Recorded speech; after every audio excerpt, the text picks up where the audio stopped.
Hello, my name is Daniel Francis, and this is my best friend, my girlfriend, my co-host, Katie Ludlow, and I am a Swiftie. And I am not, and this is Our songs. Our Films.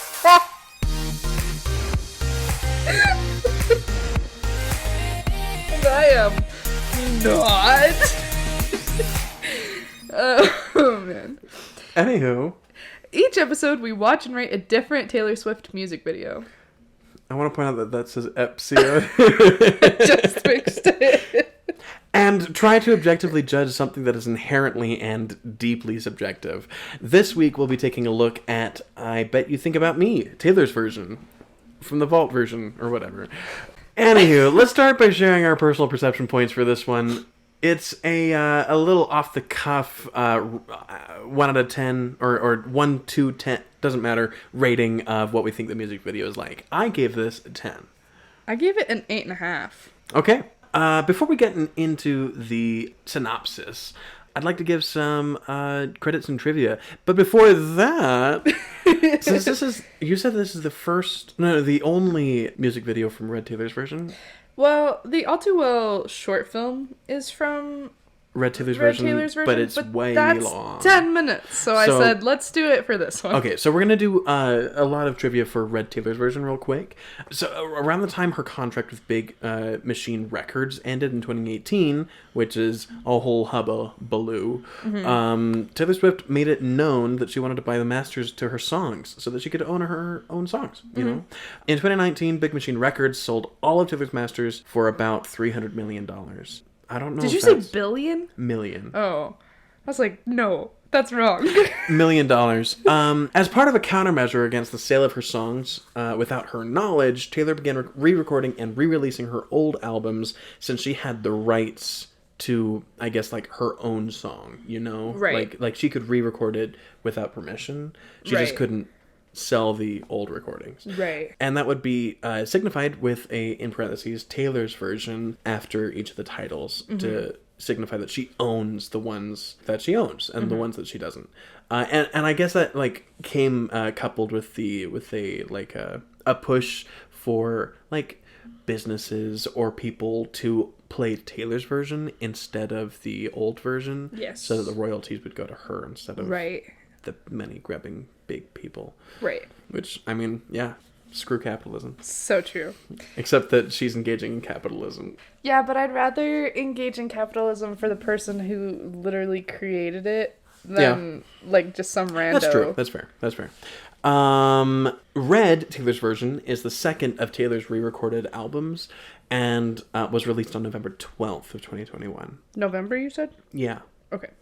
What? Do you need a Q-tip or something? I'm sorry. Do I need to speak more clearly? You said November? November 12th, 2021. The album included re-recordings of the original 20 songs from the Red album, as well as 3 tracks she re-recorded around that time as singles. And 7 unreleased songs she also wrote at the time that were from, quote, the Vault. Anywho, Red TV... Taylor's version. Red Taylor's version had... I thought that was like a streaming service that she had. No. Anyway, Red Taylor's version had 28 of its tracks charted on the US Billboard Hot 100, garnering the record for the most single-week new entries by an artist. Taylor Swift also became the fastest soloist to earn 4 number ones on the Billboard 200 in less than 16 months, breaking Elton John's 46-year-old record, which is wow. That's a long time. Yeah. The album further topped the top country albums as Swift's 7th number one and spent 7 weeks at the top, helping Swift surpass Shania Twain at... Shania, right? Not Shania. Yeah, Shania Twain. No! Shania Twain as the longest reigning female artist of the chart with 98 weeks on top of it. At the 2022 Billboard Music Awards, Red Taylor's version received 7 nominations, including wins for Top Country Album, Top Country Artist, Top Country Female Artist, and Top Billboard that's a lot of top. And Top Billboard 200 Artist. At the 2022 American Music awards, Swift won all 6 of her nominations, including Artist of the Year, Favorite Pop Female Artist, and Favorite Country Female Artist. And she also beat the record for most day one streams of an album on Spotify by a female artist, beating her own record that she had made with her album Folklore, which she later went on to beat with her album Midnights, which we have already mentioned. I think both of those, right? Yes, we have. Yes. With this album, Taylor became the first woman on Spotify history, in Spotify history, to amass 100 million streams in a single day. It's impressive. Yeah. The album sold over 1.2 million units in the first week. Wow. At the end of the year, Swift was the most streamed woman on Spotify in 2021 and the second most streamed act behind Puerto Rican rapper Bad Bunny, which must be popular in circles separate from mine, because I have not heard of Bad Bunny before. I have, but only because they're the only person above Taylor Swift. Yeah. Anyways, she was also the world's best-selling soloist and female artist in 2021 for a third consecutive year, and Red Taylor's version beat the record for most vinyls sold in a week, beating her previous 3 albums that held the top spots. I feel like I could get into vinyls, but I don't know if I have the space for them. I don't think I have the money for them. I feel like $30. Yeah, for one of them. For a collector's item, you know?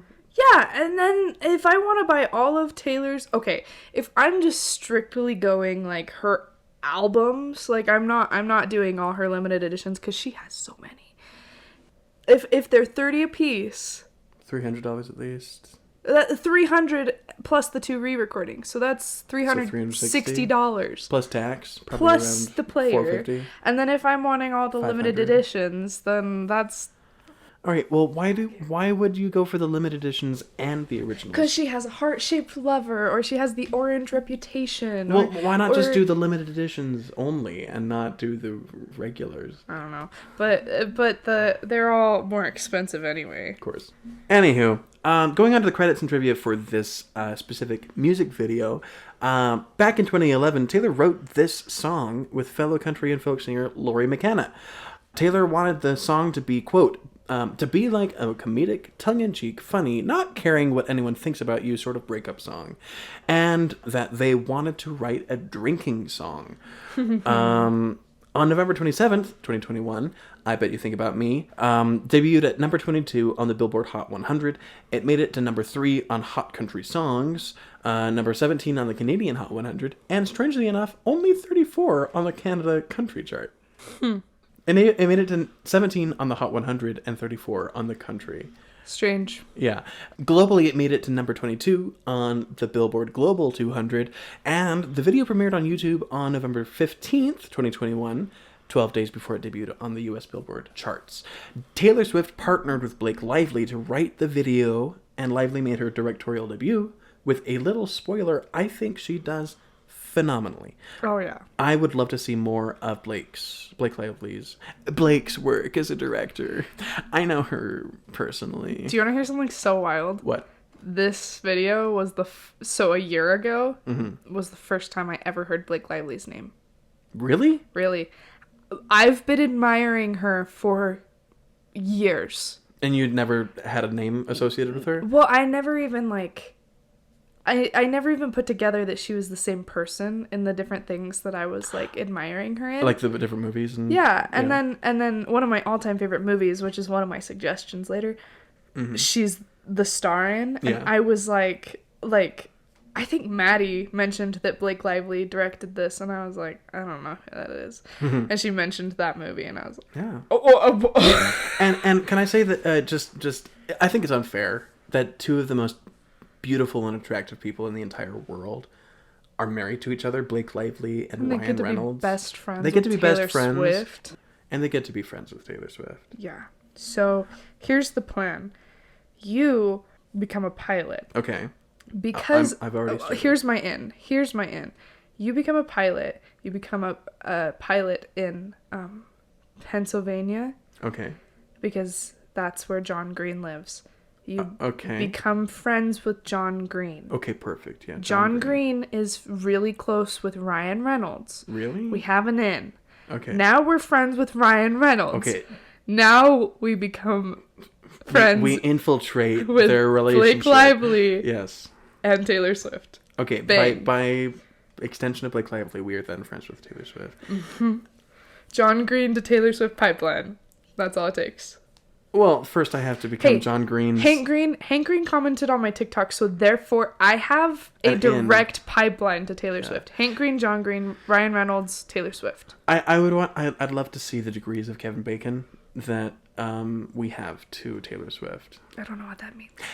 It's this it's this metric, I guess, of I know someone who knows someone who knows someone who knows Kevin Bacon.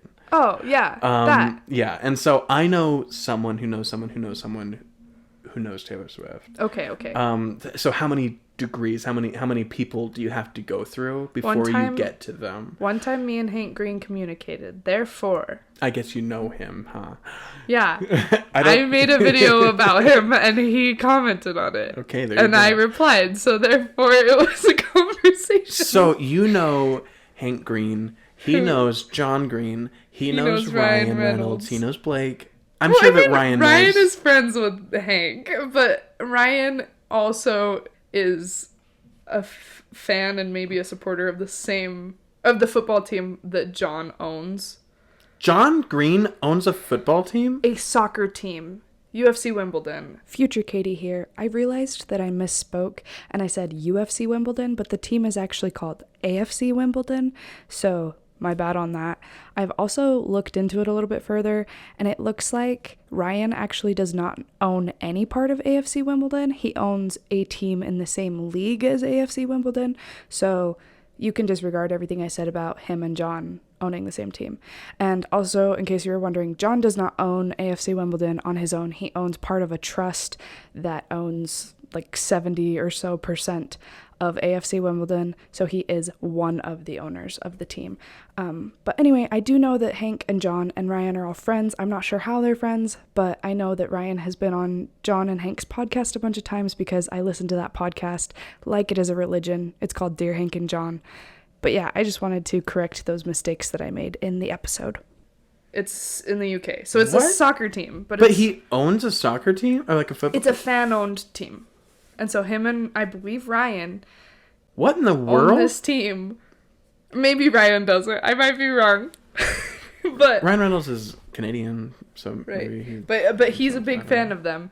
And yeah. What in the world? So... I had no idea that John Green owned... or co-owned a sports team. I knew because I listened to their podcast, and every episode Hank updates us on Mars and John updates us on his team.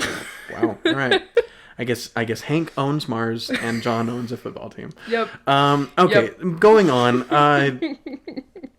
Strangely enough, the artist featured in her song, Chris Stapleton, doesn't appear in the video, though we do get a big Hollywood name, Miles Teller, as the ex-love interest. What is he in? So Miles, let's pull up Miles Teller. Did you not get any information on this I didn't man? write him down. Oh. Miles Teller movies. So Miles Teller was in, I think one of his more recent things was a movie called Spiderhead. He was also in Top Gun Maverick, but I think the breakout hit for him was the Divergent series. He was not the brother. He was one of the best friends. The one that betrays her. Oh, okay. He was also in the second iteration of Fantastic Four, that also failed. But he's a big name in Hollywood, and he's a decent actor. He's not like on the level of Robert Downey Jr. or anything, but right. But yeah, right. he's an actor. Miles Teller. Miles Teller. Little bit of a spoiler for the synopsis. Apparently, there are Easter eggs that I did not catch to Lewis Carroll's Alice's Adventures in Wonderland and Through the Looking Glass. While we go through the video, I wonder if we can catch them. I don't know if you've noticed them, Katie. Are you just looking up articles on those? No. Don't pay no mind to the man behind the curtain. Okay.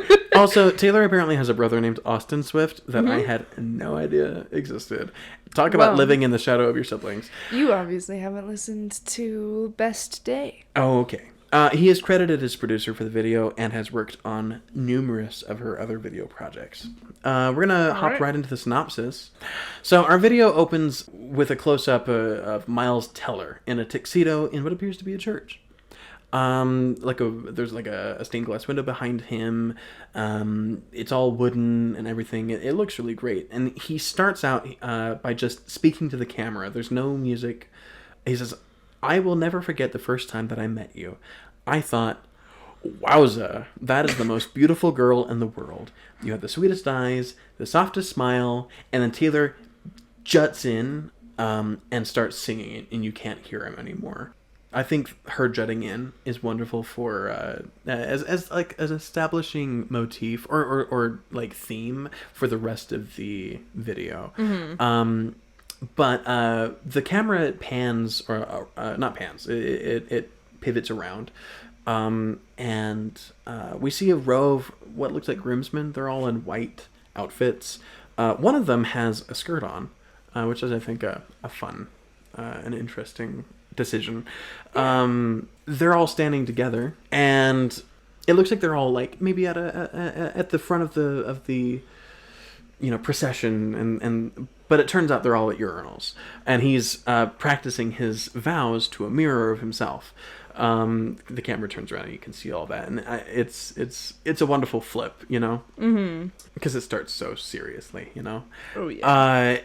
He's practicing in the mirror, and then all of a sudden his reflection changes to Taylor in an all red outfit, and he gets a little freaked out. He rubs his forehead a little bit, and the scene changes as he opens his eyes. Now he's in a room full of people. It's a party. Everyone's in white. Everyone. All the guests. He's in a black tuxedo, and Taylor is in a red, all red, like, it looks like a bellhop uniform. Yeah. Yeah.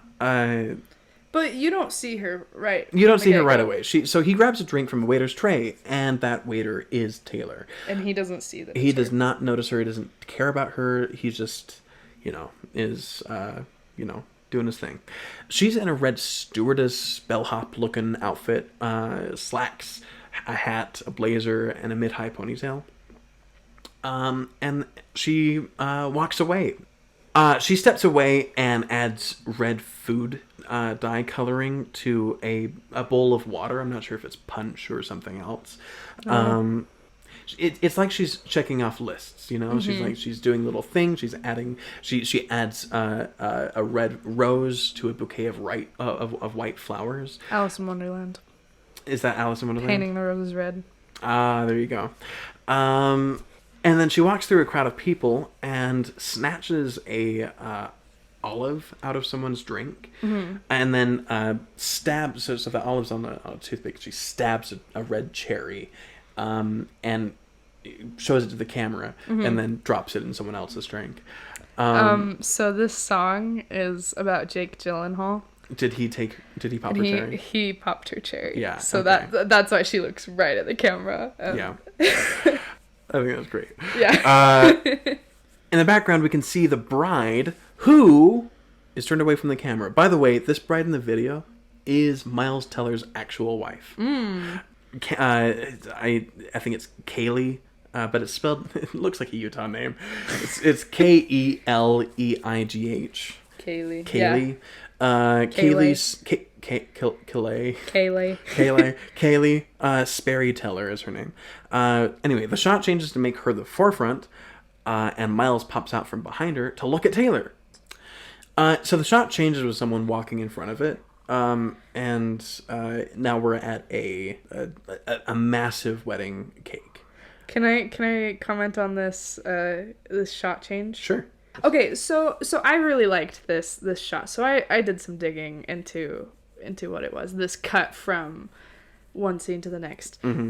So this is called a movement match cut. And a match cut is an audio or video transition that uses elements from the scene to transition to the next scene. Okay. There's a bunch of different kinds of match cuts, and they've all got their own like subclass names. But this one here is a pass-by effect, where something in the scene passes by the camera, and as they like move across the screen, the scene is changed behind them. It's used all the time. It's used all the time. I liked it, and I don't know. I was very intrigued by it. But anyway, it's called a movement match cut, and it's using the pass-by effect. When used properly, it can seamlessly transition your scene without it feeling like it can be quick, but it doesn't have to be as jarring as just a straight cut. Right. That's really cool. I always wondered what that name was. Yeah. Anyway, so Taylor's standing alone next to this massive white wedding cake. Can I? Yeah, do you have more to say?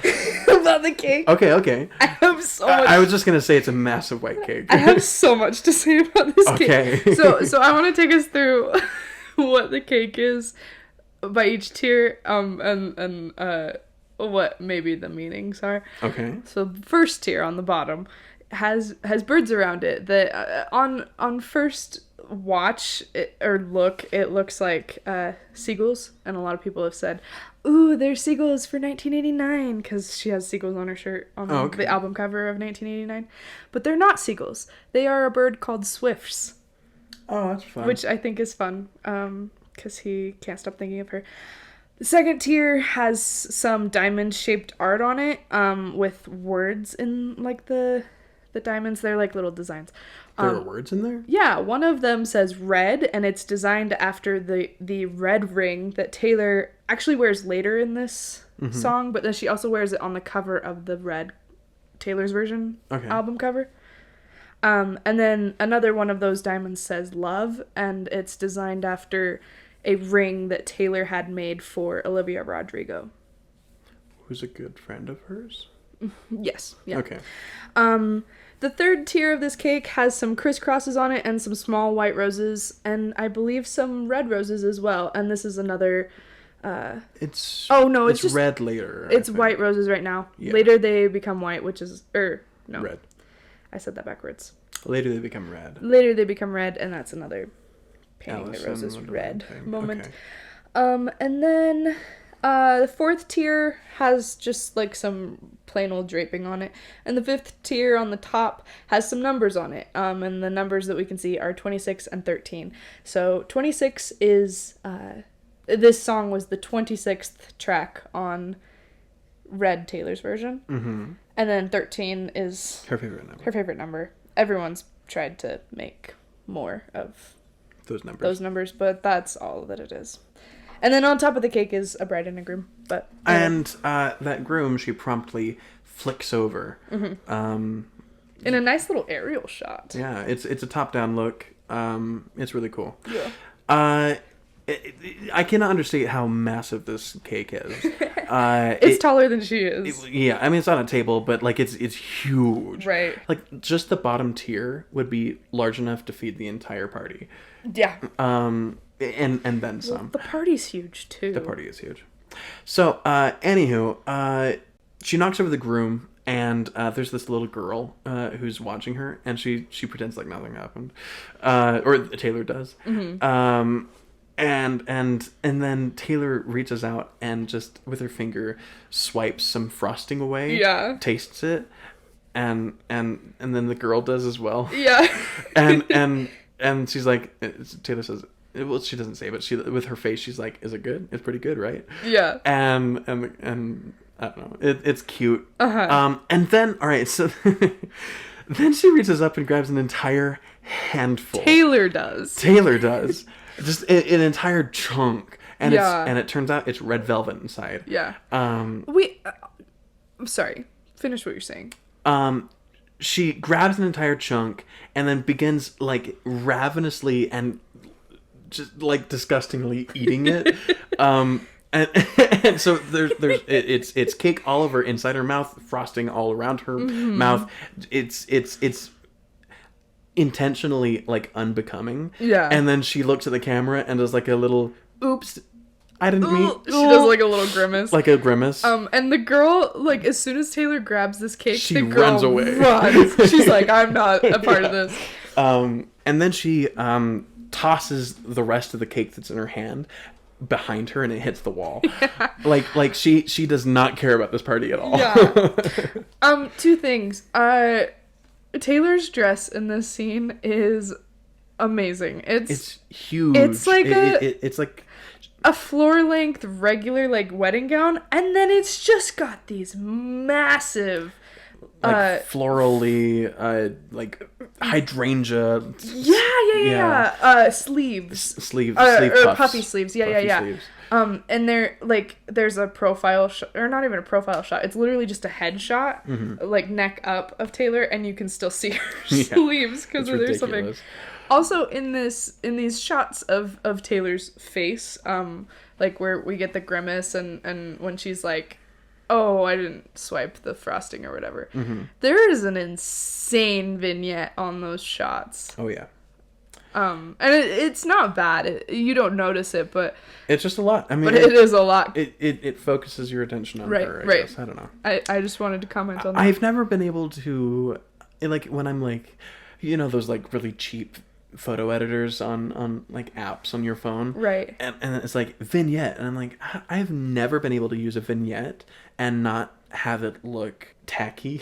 When I have, it's like a +1 vignette. Yeah, like I'm not using like it's just more than a couple. It's like points. darkening just very very very very edge. Yeah, I don't know, and so I didn't even notice the vignette in this, and maybe that's because I wasn't making it, or because it was really well done. I'm not sure. Yeah, it's not bad at all. No, it's not terrible. But when she does flick it back, flick the cake back, she looks like angry, like she's pissed. Same when she grabs the cake, she looks really mad. Yeah, and it falls right when she says, "I bet you think about me." Mm-hmm. And then when she finishes flicking it back and she's finished being angry, she's like, "Oops, I did that as well." And then she walks away as if nothing happened. Yeah. Anywho, scene changes, and now we're at the dinner party, and the establishing shot is of the wedding party up on the tables, eating their things, but there's a groomsman who, in a tuxedo, white tuxedo, is giving a speech. Mm-hmm. And then it cuts to a focus shot on Miles Teller, smiling and laughing, but then you can see a red hand, I think, in that shot. So we're back. We see the audience. There's a whole bunch of people there. There's even someone in a wheelchair. And back to Miles Teller. And all of a sudden, that best man is now Taylor Swift in a coiffed, slicked back hairstyle and this big red suit. In the same color of red as before. Shoulder pads. And she's acting like a dude, you know. Right. He's like a swagger and whatnot. Uh-huh. And even her microphone's red. Her microphone's red. It looks like she's making a joke or about Miles. She points right at him. Yeah. And then all of a sudden Miles is like, he went from being happy and laughing to being like distressed in some way. Mm-hmm. Like he's confused, or like, does everyone else see this? Here? Why is she here? Yeah. Like, and then she gives she pulls out a red, like a present of sort. Yeah. Present. That's, one might call it a gift. How do you say a present? But it again is also completely red. Mm-hmm. And she shoves it in. Well, she does this cute little sidestep. Slide. She like does like a slide to the left. Slide to the left. She gives it to the bride, Miles Teller's wife. Uh-huh. And it cuts to after, I guess, she's opened the present, and it's a deep red scarf. It is the scarf from the All Too Well short film, which we haven't done yet. So it's the same, like, costume piece from the video? It is not the actual artifact in the real world? No. It is the prop. Okay, the actual prop. She never got her scarf back. Maybe she eventually did. I mean, she published that song years ago. Yeah, he returns the scarf and she's like, sorry guys, I take it all back. My bad. he gave the scarf back. It's no big deal. It's all good now. Right. All right, so it's the same scarf from that video, which we will do eventually. And she loves it. She's like, anyway, so she the bride loves it. There's a cut to Taylor drinking wine or champagne or whatever it is, and it is just spilling all over her face. She's chugging it, and like it is going all down her suit. It's a mess. It's a mess. And then Taylor then tumbles off the stage because I guess she's drunk or something. I don't know. Right. Then, after she tumbles down, her head pops back up, and she's now in a cute red dress with what's the head dress? It looks like a little headband made of roses. Okay, they're fake roses, but like that's what it looks like. Her hair's cute, and she's got. Has she had bangs this entire video? I can't remember. I believe she's had them slicked back most of the time. Yeah, so not all the time. She has most of the time. Thick bangs. I assume this is a wig, probably. No, this is her real hair. No one has bangs like that. No one has bangs. Have you ever seen Taylor Swift in your life? Yeah, I paid $450 to go see her. Literally, look at the cake shot again and tell me that that's a wig. That one feels much more real. This one feels... It is definitely her real hair. Definitely. Okay. In any case, she has these two straws, or what are the things at Christmas time? Candy canes. Candy canes. They're straws, but they're red and white striped straws, and she's got them sticking out. Two of them sticking out of her mouth like a walrus. Mm-hmm. It's cute. And she's doing like this little flappy thing with her arms.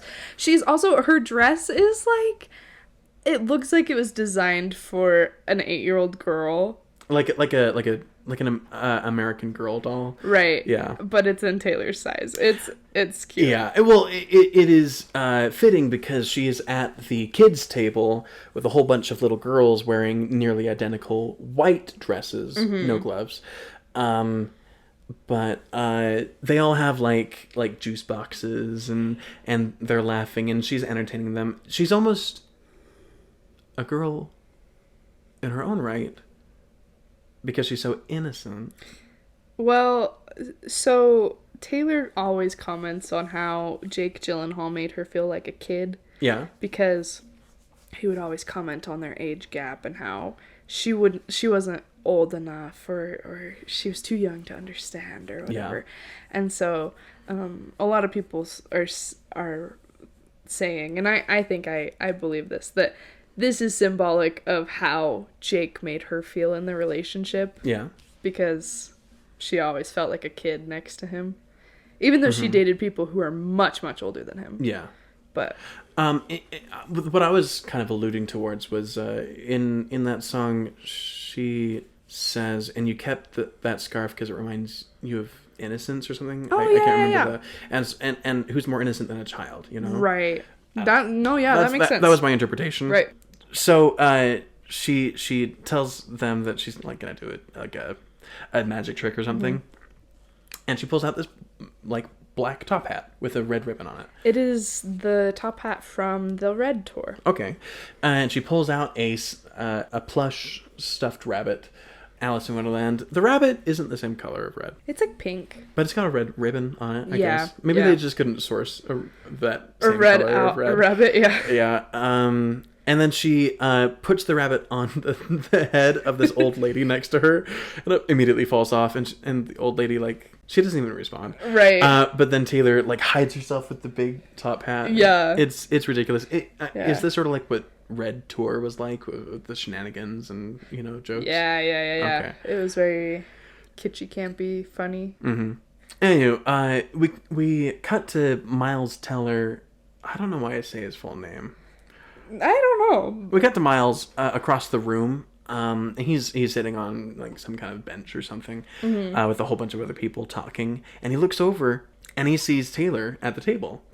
So Taylor then holds up her right hand, talking to the girls, and all the girls hold up their right hand, fist, clenched up in a fist, and then like a Jack in the Box, like in the Guardians of the Galaxy movie, she starts cranking her hand, but the pinky goes up, and I'm like, oh, cute tea party or something, the pinky, right? And then she cranks back, and the pinky goes down. And so we go back to Miles Teller, and he stands up like, I can't have this. He starts walking over. And but all he the gets girls are doing it, yeah, too. all the girls are doing it, too. And so he gets interrupted. Somebody, runs up and talks to him or something. We cut back to Taylor, and she's already putting up the ring finger now, cranking it. And then... And she's looking at the girls and she's like, yes, that's just how you do it. And all the girls are doing the ring finger. And then she cranks it back. And then she looks directly over at Miles. And you know what's going to happen. She starts cranking. And then Miles gets rid of the guy that talks to him. And then somebody else takes his photograph. And there's a flash of light. And then we cut back to Taylor, and she closes her hands and looks back at the girls. Well, during that flash of light, so you see the camera flash, but then it's almost like a different scene for a frame. Yeah, you see a bright light. It's a backlit someone in a wedding dress, and it's pretty clear that it's Taylor. I wouldn't say it's terribly obvious. But after seeing it later, it is. Yeah. It is. You can remember it. So yeah, he like I said, he has his picture taken, and it cuts back to Taylor, and she closes her hand, and she says, "Good job, girls," or something like that. Like she's already finished. She's already finished it. Miles is still recovering from that flash, and this blue or cool light starts lighting up on him from underneath, and then the music cuts.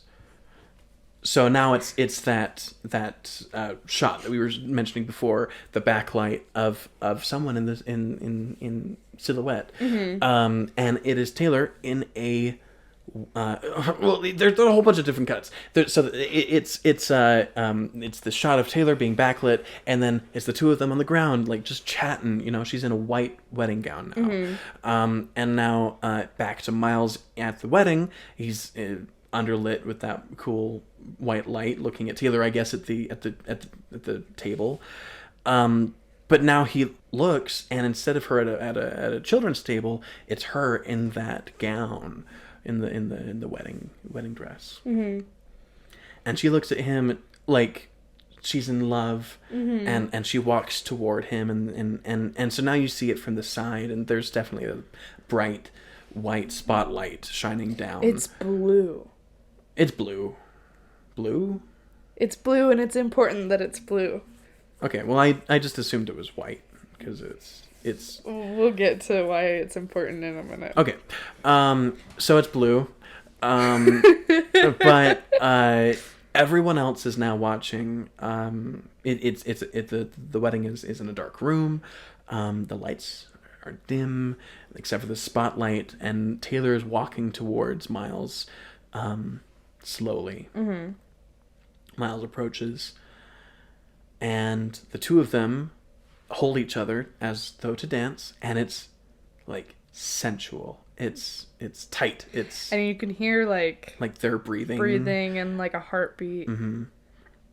They hold each other's hands and they look at it, and she places her hand on his chest, and he grabs her waist and pulls her in. And it's not like sexual. It's like it's romantic. It's romantic. They're like having. I'll admit, this isn't my favorite part of the video. I feel like my favorite parts. I feel like we could have done without it. But I loved it's not it. Bad, but I just don't love the pause and everything. But it's what a very what about that intimate pause in All moment. Too Well? What? Never mind. Cut that. Oh. Well, this is. I just feel like it's unnecessary, and nothing really happens that couldn't have happened with the music. I think, but it's not bad. Well, this really drives home the like what if, aspect of this video, where sure there's really quick shots of them sitting on the ground together, right? Like, but this is like, what if this was our marriage? What if this was our wedding? Right. I'm marrying someone else, but I'm being reminded of you this entire time. What if it was if it was you? Okay. Like that's fair. Without it, it's just like, I remember my old lover, but this is like an actual, like a what if. What if? Okay. I don't know. I really liked it, and I didn't mind the reprieve from the music. I didn't mind it, but I was like, I feel like we could have done without it. But yeah. Anywho, they start dancing a little bit, and the music starts again. And it's somber. They're side lit. There's a shot of them from the perspective kind of the light, or at least from that side, and you can see their silhouette, their shadow on the ground. Anywho, they start dancing, and he spins her, and it's magical. And then I love this video so much. He dips her, and the light goes out. Then the really quick couple shots of like flowers spinning, turning red, white flowers turning red, and I think her dress is turning red at that point, right? Well, just like flowers on the dress. Flowers on the dress are turning red. It's very fast, and the spotlight goes out, and it's gray now. It's gray now. The light is gray. The spotlight is gray.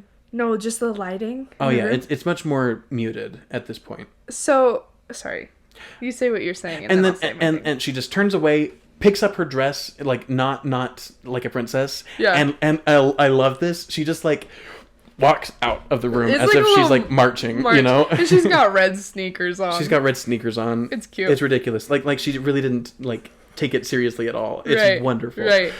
Okay, so the reason that I'm so obsessed with this lighting is because the title track for the Red album, Red, the chorus says, "Losing him was blue like I've never known. Missing him was dark gray all alone." And then loving him was red. That's great. It's a very quick, like, shift of emotion back to what the song was before. Right. But now it's even stronger, or at least the music hits harder, at least. So Miles is looking at her into the light, and she's now in the light, silhouetted with her back to him. And she turns around, looks back, but then she turns completely around, and her white dress with CGI turns completely red. Right.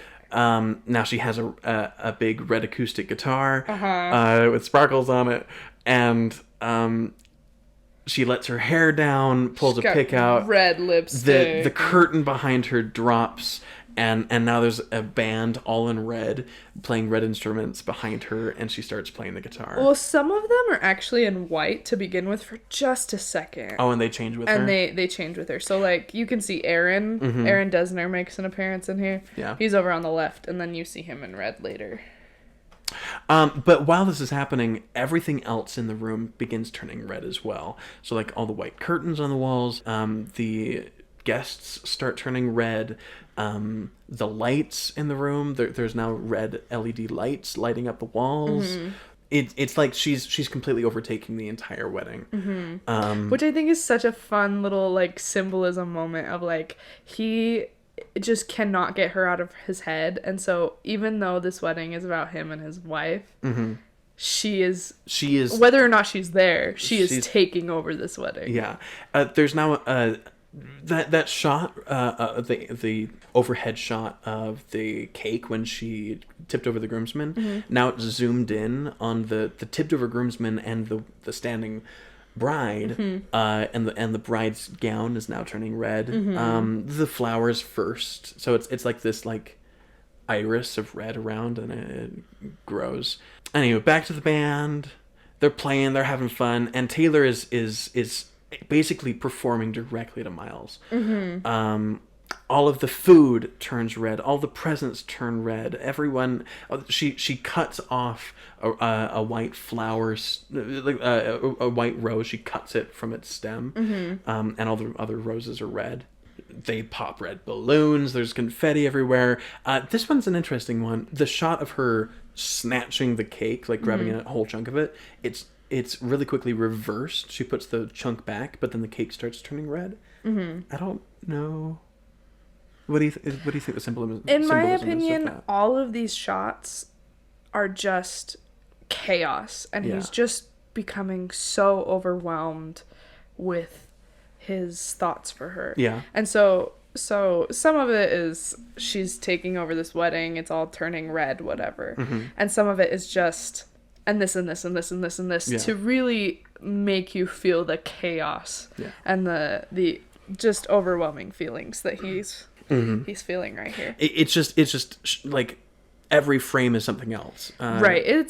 These shots are all like half a second. One of them spinning, one of them, embraced, another one of his face, and then another one of her actually flipping him off this time. And that she's wearing that ring. The red ring. The red ring. Yeah. There's a flash, and then him in the party, all covered in red, or red all around him. And then a quick shot of him dipping Taylor all in white. And then back to the red, and then it... And I love this shot of him just surrounded by the red because it's a really, really far away shot. And so he looks like he's just, like, really small in this great big room, and he's just totally alone. There's more... There's another shot of her leaving him at the dance, and then zooming into his face, or into him more, like, quicker. And then it's back to Miles in the first shot. The bathroom. In the bathroom. And the lyric at this point is Taylor saying something about like... I bet you think about me when you say, oh my god, she's insane. She wrote a song about me. Yeah. At the very beginning of the video, he's in his tux, but he has a white handkerchief, like a pocket square. And now we're presumably at the same moment in time, and he looks down, and that white pocket square is now red. I guess in the like story of what happened here, he's just been practicing his wedding vows, and this whole time he's going through them, he's thinking of Taylor. Yeah. He's getting married to another woman, and he's thinking about Taylor, and so then he's having like an oh shit moment, in my opinion. Yeah. Is this the last shot?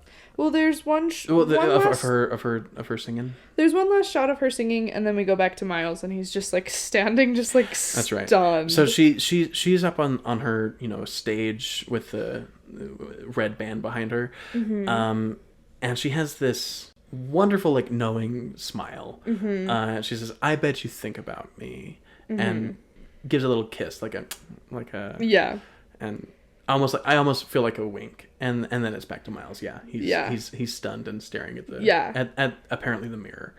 Yeah. And then we go back to the cake.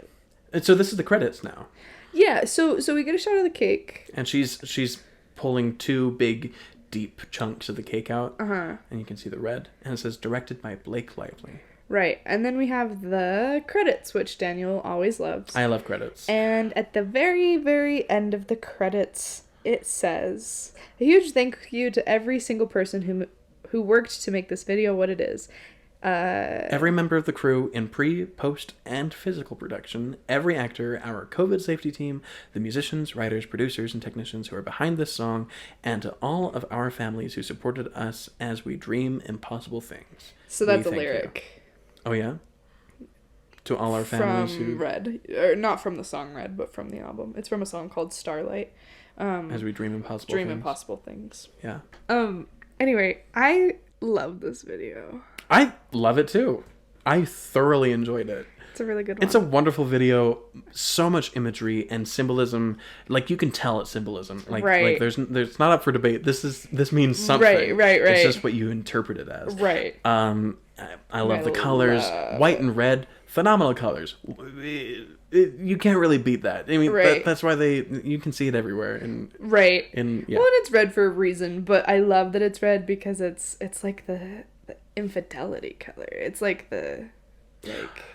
Yeah, red in a lot of cultures is the color of sex, and lust, of sin. And And so he's having these thoughts about another woman on his wedding day. In Eastern countries like I think Japan, red is actually the color of innocence. Oh, interesting. So like you dress kids up in red because they're kids and they're innocent. Right. And in fact, I seem to remember hearing that in some countries, red is a wedding color. Like the bride would be dressed in red. I have heard that. And so it's almost like, yeah, she is also, a bride, because she's in a red wedding dress. Mm-hmm. Anyway, let's go on to our scoring. So, personal perception reminder, I gave it an 8.5. And I gave it a 10. Cool. Why don't you start us off? Okay, so for the song category, on complexity and intelligence of songwriting, I gave this I'm going to give it an 8. Were you going to give it a 7? I'm going to give it a 7. Okay. And the reason being was, when I listened to just the basic song, like strip all the music or the video from the video and even the instrumental, and we're just looking at basic chords and song structure. It's a very basic song. Yeah. But you add all those instrumentals in, it's very complex. And the lyricism, I think, and maybe that shouldn't be included here, but the lyricism helps to kind of boost that complexity, I guess. It's a good one. Okay, yeah, I give it a 10. I don't have much intelligent thought on all of this. No thought head empty. I have no thought in my head. I like it a lot, and so I give it. No thought me like. No thought me like it. 10 o'clock. Sorry, what? 10. I give it a 10. Cool. Performance. I give this a 10. 10. She sounded pissed off. She did. In a very happy way. She sounded pissed off in the way that it's like, ha, sucks to be you. Like, I don't know. Like, in the beginning when she does that first, I bet you think about me, she sounds like... a little sad. A little pissy. A pissy? Yeah. I can't remember. But then when she gets to the last one, she's like... Yeah. You know what I mean? And so she does a really good job of like matching her vocals to like what the emotions should be. Yeah. Like you can hear it. It's not like you're just seeing it in the not video. Just like not just in the video of where she is in the video, but like where she is emotionally in the song. If you didn't have the video for this song, you would be able to tell what emotions she would portray. Yeah. If there was a video. For expression, I give this 1 out of 10. I gave it a 9. I'm gonna change that to a 10. Yeah, I don't know why I said 9. I gave it a 10 because I felt triumphant with her. I also felt like swept away in the romance of when she was dancing with him. Like I was wondering, what if? Right. Right. It not overwhelmed me, but it was you were overcome. I bought into it. And you gave it a 10. I gave it a 10. I changed it. Lyricism. I gave it an 8. Yeah. Except for now I'm wondering if I should give it a 9. I'm going to stay with an 8 because none of the lyrics are super like hard hitting or anything, but they're good. They're really good. I'm not gonna bad talk them. I like the tongue-in-cheek writing for this one. Anyway. I was thinking maybe I should drop it down to a 9, but looking through it, like, I love how, it kind of plays with the normal structure of like verse, chorus, chorus, chorus, chorus. You know, like it's more than that. And I don't know. It feels original. I loved it. I'm gonna go up to a 9. Actually, okay. I'm gonna go 10. Okay. It's good. I don't really have any gripes. I don't know why I felt the need to not give it a 10. Okay. And then for message, what did you give? I give it a 9. A 9. I gave it a 10. Yeah. Yeah. Yeah. It feels like, you know, taking control I'm of your giving it a 10. I don't know. Yeah. It feels like taking control of your own, you know, situation and being like, yeah, I survived this. Yeah. You know, you put me through hell, but I bet you're still thinking about it. In a way, I guess she is too, because she was thinking about it because she wrote a song about it. Right. But it conveys a glimmer of hope for those people who might be in the depths of breakup still. Of like, I bet you still think about me when you're right. You know. I feel like this song is not like others in that it's not like your typical, oh, you broke up with me and I'm heartbroken. Yeah. And it's not like a, oh, you cheated on me and I'm angry. Yeah. It's like a happy in between where it's like, you broke up with me and I bet you miss it. And I bet you miss me for it. I bet you realized you screwed up. Right. It's like all the angst of like a you cheated on me song with like a you broke up with me. Yeah. Thing. Anyway, let's move on to the video category. Yeah, so for cinematography, I could not give anything lower than a 10. Oh, the cinematography was so inspired. I gave it a 10. Yeah. Every single shot had purpose. Yeah, it was wonderful. Every aspect of this video, I feel like, had deeper meaning behind it, and the cinematography was not an exception of that. Yeah, so director of photography was Matthew, I'm going to screw this up, Libatique. All right. Thank you, Matthew. Thank you, Matthew. You made wonderful cinematography. You did. It was wonderful. They had planned this down to a T. Oh yeah. There was no filled time. Right. Wonderful. Right. Wonderful. Well, and they were so clever with it too, with shots like that beginning one where you think that he's giving his wedding vows, and then you turn and you're like, oh, those are groomsmen.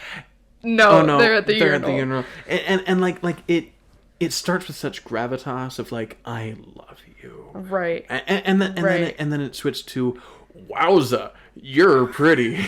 and then you're like, okay, that's a weird choice.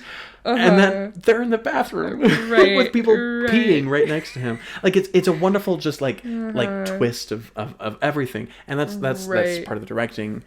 But the way that they reveal that is wonderful. And I know I commented on it before, but I really love that shot of that isolating shot of Miles when everything's turned red and he's just standing alone. They did like they could have just shown him up close, but really like he's overwhelmed by it. Showing that whole room and then zooming into him really made you feel like he's alone in this, and he's feeling the overwhelm. And the way that they as the closer they get, the faster they zoom in. Right. It helps make it feel even more frantic. Right. And it's wonderful.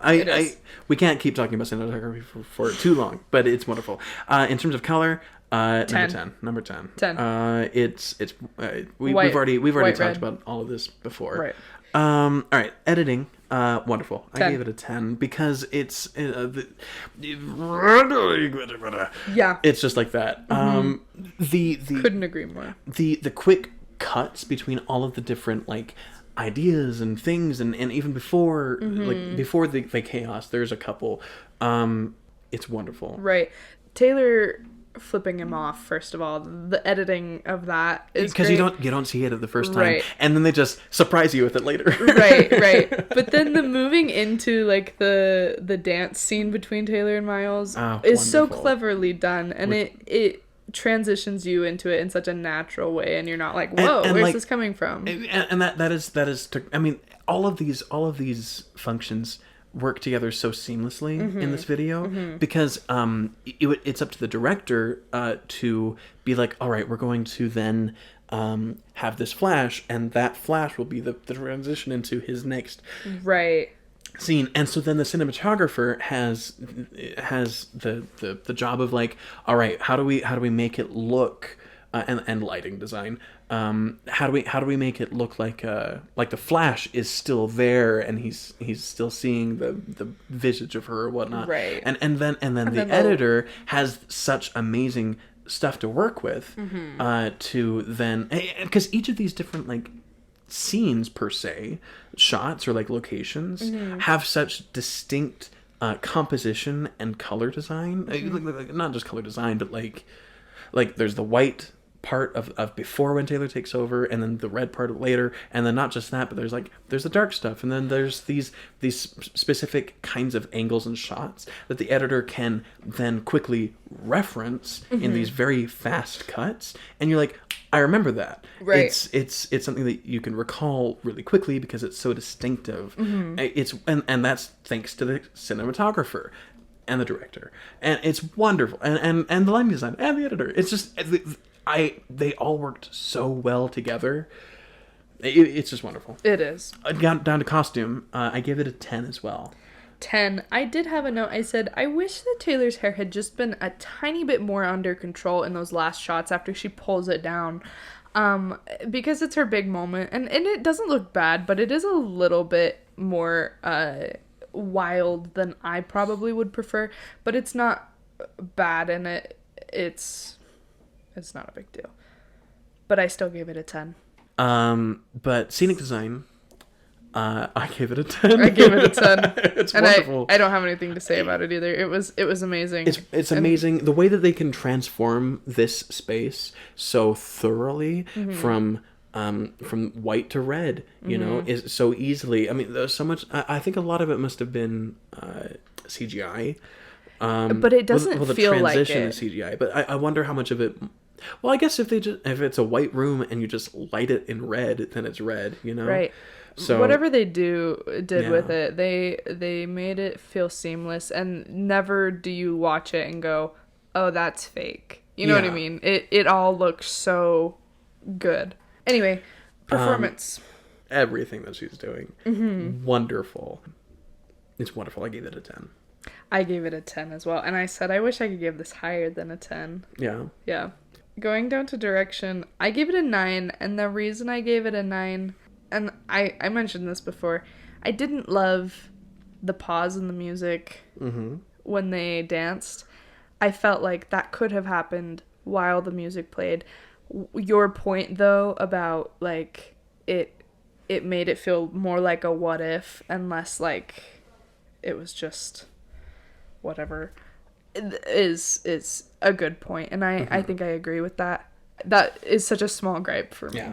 I gave the direction a 10. I think Blake Lively did amazing work. Right. She did for her directorial debut. Are you kidding me? Even the pause in the middle, it's just beautifully well. It's beautifully well done. It transitions into it quickly, seamlessly, and it transitions right out of it, perhaps even more abruptly, you know, with purpose. It's wonderful. Oh, I love this. I love this. So good. This video, this song. Let's move to Afterglow points. So we both get +1 for our personal perception bonus because we gave above a 7. You gave it 10 for your personal perception, correct? I did. And I gave it an 8.5. For our callback points, I guess I knew the scarf. Can I just give my list, and then we'll choose one to narrow down. Okay, so I have the scarf. I have the kids' table pointing to Jake and Taylor's age gap and how she felt like a kid in the relationship. I have the red tour top hat. Losing him was blue with the blue lights during the dance. Missing him was gray with the gray lights when she leaves. You can't have a gray light. It's just a shade of white. Shush. It looks gray though. Like everything in the room turns like gray. Anyway, it doesn't matter. The Starlight quote in the credits, the red ring from the album cover that she wears, and then the red ring on the cake, and then the love ring on the cake, the 26 on the cake, the 13 on the cake. She was standing, we never mentioned this, when she was giving her best man speech or whatever, she's standing in front of table 13. Oh, okay. So that was the thing. The Swift birds, which there's actually like other places that they appear, but they're all so background that you really have to search for them. Popping the cherry, painting the roses red, and then the rabbit from Alice in Wonderland. Just because I like it the most, I think we should stick with popping the cherry. I was gonna suggest that one too. So that one's clever, or it's clear. She's piercing a cherry. Right. She looks right at the camera. She's not like, it's not like, oh, maybe that's what she meant. She's looking at the camera like do you see this? Boom. Yeah. Yeah. So it's clear, it's cohesive. Because she's being a waiter essentially. And, right. And a menace to society. And it's clever. Really clever. Because of the way that it's integrated into the video. Right.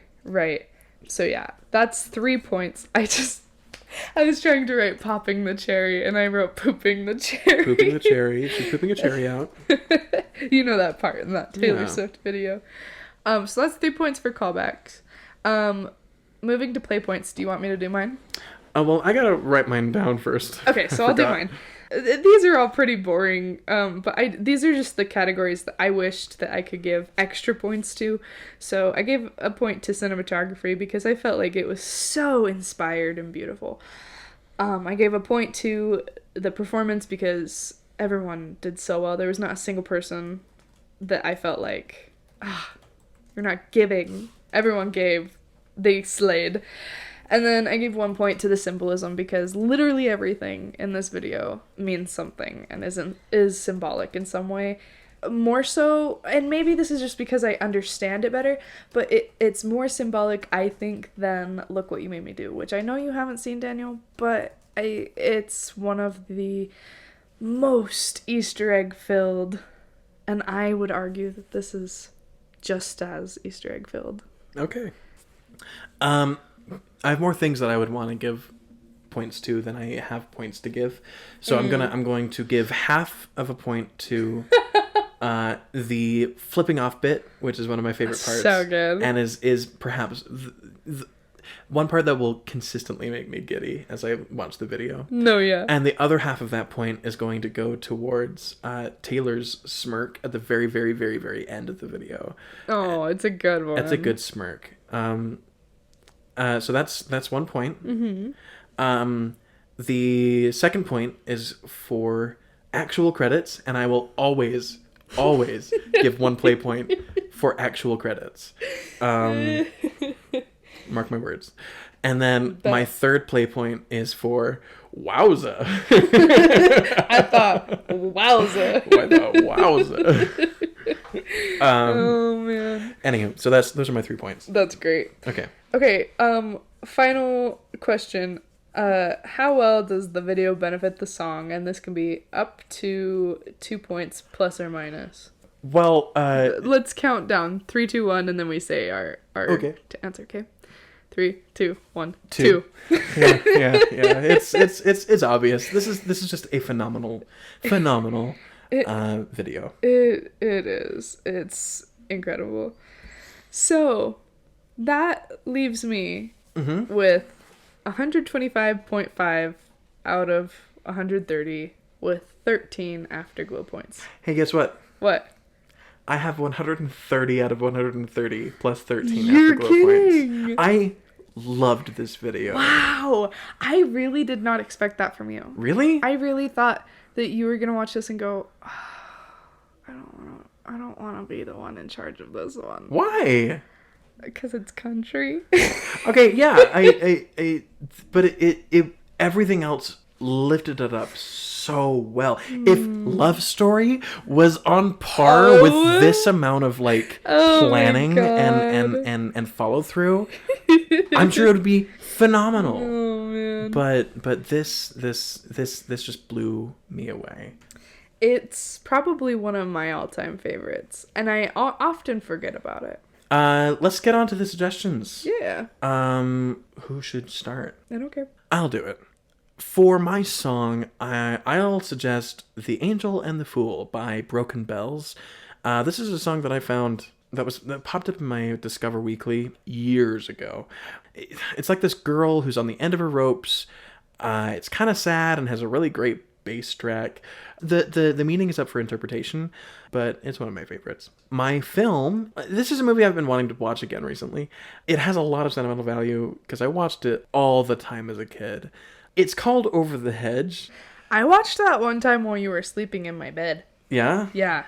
It's a wonderful movie. It's so good. And not only is it wonderful, the soundtrack is out of this world. It is. Wonderful. My suggestions. So for my song, I'm suggesting a song that Daniel showed to me. It's actually the first song you ever showed to me. Yeah. It's called Summer Snow by Dawson Hollow. Have you not suggested that already? I haven't. Oh. I've been meaning to for a while. I'm surprised I haven't. I know. I kept waiting for you to.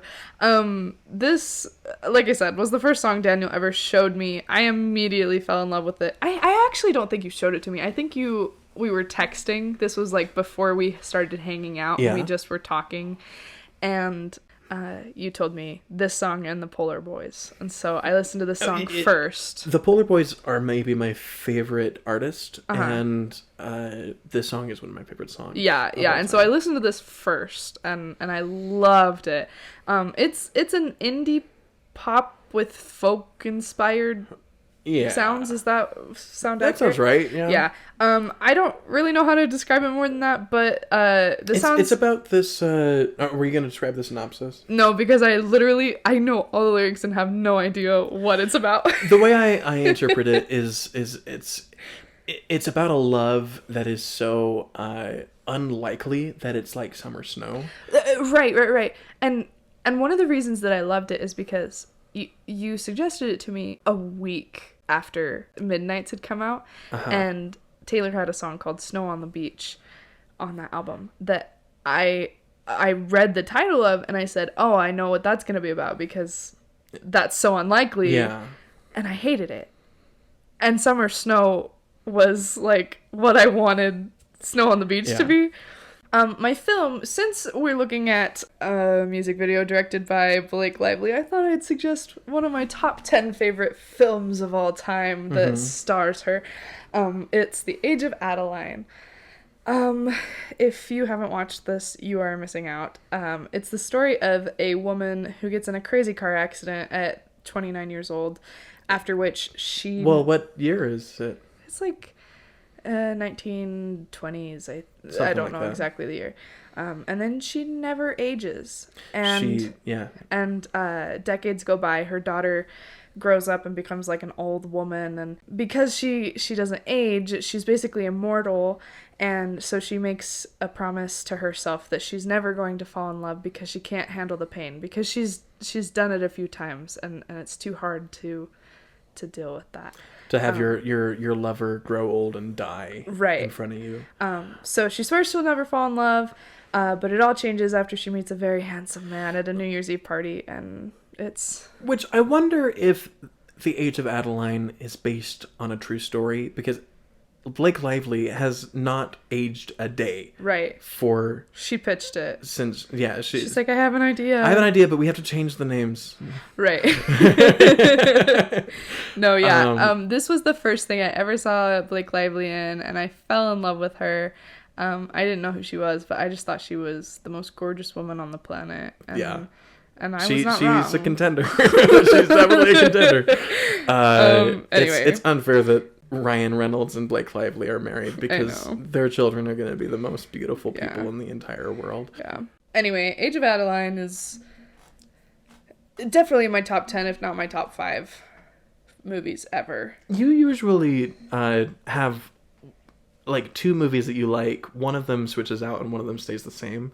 And Age of Adeline is one that has stayed the same for forever. Yeah, it's been my favorite since I saw it at like 14 years old. I think that's it for this week. Next episode, we'll be taking a look at the music video for our song, so go and watch that if you haven't. Yeah, I think Katie will be taking us through that one. Yes, I will. If you love listening to our show, please leave a rating or review on Apple Podcasts, Spotify, or whatever podcatcher you're listening on to help our show be seen by more people. You can find our scores for every music video we've discussed on our website, listed in the description of this episode, and you can follow us at OSOF Podcast on all social media platforms. Thank you again for listening. I am Daniel Francis. And I'm Katie Ludlow, and this has been Our Songs. Our Films. Bum, ba-dum, bum. I don't know why I do that every time.